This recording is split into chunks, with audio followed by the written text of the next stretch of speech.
Shalom Bapak Ibu Jemaat dan simpatisan GKI yang terkasihi di dalam Tuhan.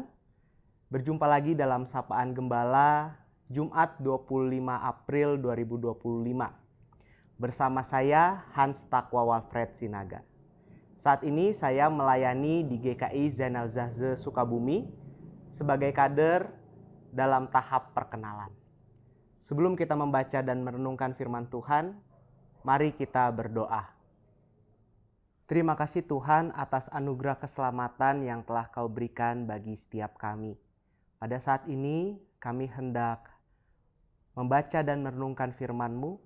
Biarlah Roh Allah boleh menolong kami dalam melihat setiap perintah-perintah Tuhan dan hal-hal baik yang Tuhan kehendaki terjadi dalam kehidupan kami. Dan biarlah firman-Mu boleh senantiasa menyapa, menegur, dan mengubahkan kami. Di dalam nama Tuhan Yesus Kristus kami berdoa dan mengucap syukur. Amin. Bacaan kita pada hari ini terambil dari Yakobus pasal 4 ayat 1 sampai ayat 3. Dari mana datangnya perkelahian dan pertengkaran di antara kamu? Bukankah datangnya dari hawa nafsumu yang saling berjuang di dalam tubuhmu? Kamu menginginkan sesuatu tetapi tidak memperolehnya, lalu kamu membunuh. Kamu iri hati tetapi kamu tidak mencapai tujuanmu, lalu kamu bertengkar dan kamu berkelahi. Kamu tidak memperoleh apa-apa karena kamu tidak berdoa.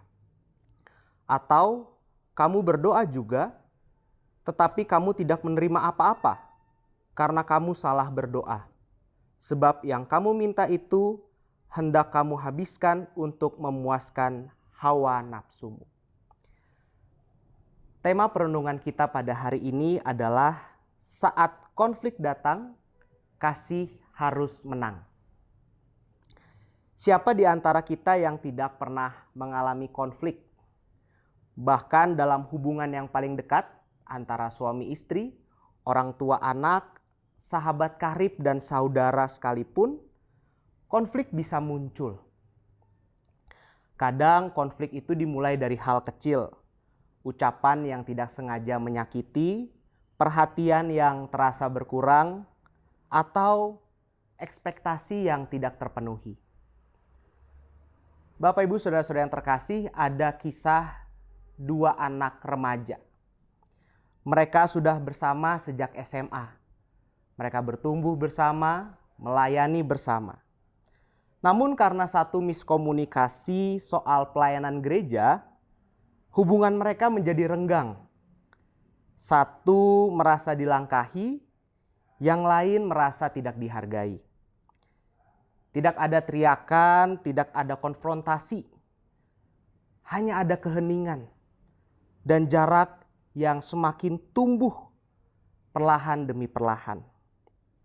Masing-masing terluka, tapi tidak ada yang mau memulai untuk berdamai dan memulihkan relasi yang ada. Konflik bisa muncul dari hal yang sepele hingga hal yang besar. Ia bisa muncul di ruang makan, di ruang tamu, ruang kerja, bahkan juga di ruang-ruang ibadah. Sumbernya pun beragam, dari salah paham yang sederhana hingga luka batin yang sangat mendalam.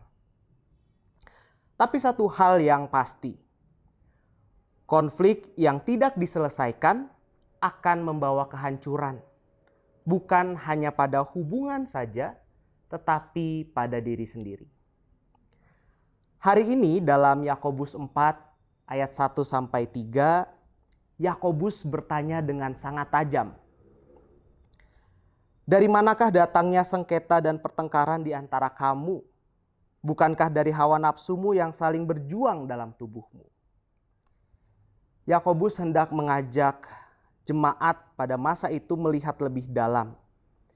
Ia tidak menyalahkan kondisi dari luar atau orang lain terlebih dahulu dalam melihat suatu konflik. Ia menunjuk ke dalam. Konflik, kata Yakobus, berasal dari hawa nafsu kita, yaitu keinginan-keinginan pribadi yang saling bertabrakan. Kita ingin sesuatu tapi tidak mendapatkannya, maka kita marah. Kita iri, maka kita menyindir. Kita kecewa, maka kita menjauh. Ayat-ayat ini menunjukkan bahwa akar konflik bukan hanya pada perbedaan pendapat, tetapi pada keinginan diri yang tidak tunduk kepada Tuhan. Hati yang menginginkan pengakuan, kekuasaan, dan kenyamanan lebih daripada Tuhan adalah hati yang sulit untuk berdamai. Maka pertanyaannya bukan hanya apa yang sedang terjadi di antara kita, tetapi lebih dalam lagi. Apa yang sedang terjadi di dalam diri saya? Yakobus bahkan menegaskan bahwa keinginan tersebut membuat kita semakin jauh dari Tuhan. Kita lupa berdoa. Sekalipun kita berdoa, kita meminta dengan motif yang salah, yaitu motif demi memuaskan diri kita sendiri. Ibu, bapak, saudara-saudari yang terkasih, jika konflik berasal dari dalam hati, maka penyelesaiannya pun harus berawal dari dalam hati. Kita tidak bisa menyelesaikan konflik hanya dengan berdiskusi dan berdebat, mencari siapa yang benar dan salah, jika hati kita belum mau diubahkan. Ken Sande dalam bukunya The Peacemaker mengusulkan 4 prinsip praktis yang dikenal dengan istilah 4G. G yang pertama adalah glorify God atau memuliakan Allah. Saat konflik terjadi, mari kita berefleksi. Kita bertanya bagaimana saya bisa memuliakan Tuhan dalam situasi ini. Bukan soal siapa yang menang, tapi bagaimana kita merespons dengan kasih dan kebenaran demi kemuliaan nama Tuhan. G yang ketiga adalah get the log out of your own eye, atau diterjemahkan secara harafiah, hilangkan balok dari kelopak matamu. Kita perlu mengakui kesalahan diri kita sendiri. Mari kita merenungkan apa yang saya telah lakukan sehingga kita menyakiti orang lain. Apa yang saya telah lakukan sehingga membiarkan kepahitan atau gagal mengomunikasikan dengan baik.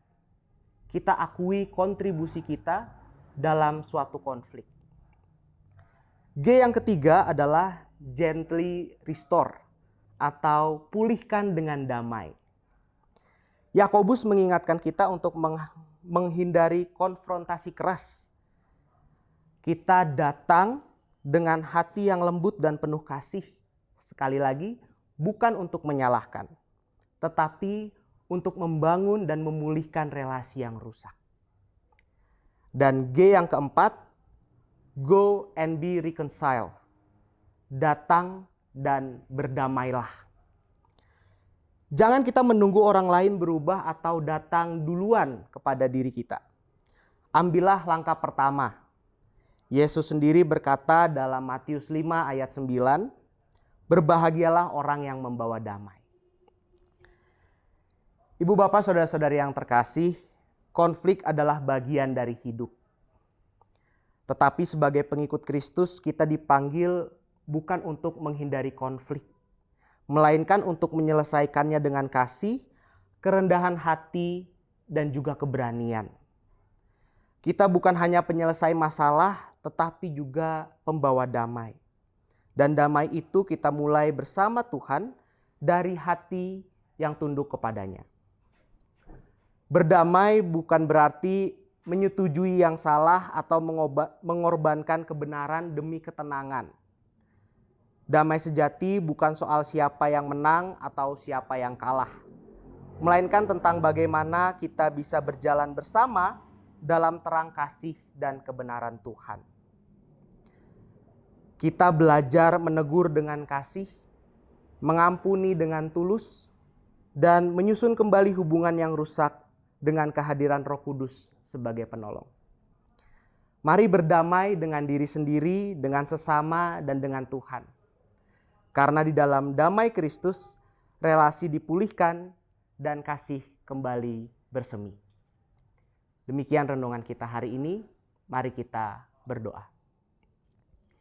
Terima kasih ya Bapa atas firman yang boleh bersama kami renungkan, yang kami baca.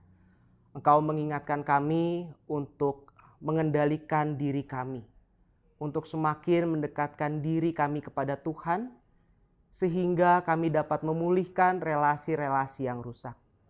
Dan biarlah Tuhan yang menolong kami ketika kami sedang menghadapi konflik, baik di dalam diri kami sendiri maupun konflik dengan orang-orang di sekitar kami. Tuhan memampukan kami untuk menyatakan kasih di tengah-tengah konflik yang kami hadapi. Inilah ya Bapa, doa dan seru sembah kami. Dan biarlah roh Allah saja yang boleh menuntun kami dalam kehidupan kami sehari-hari.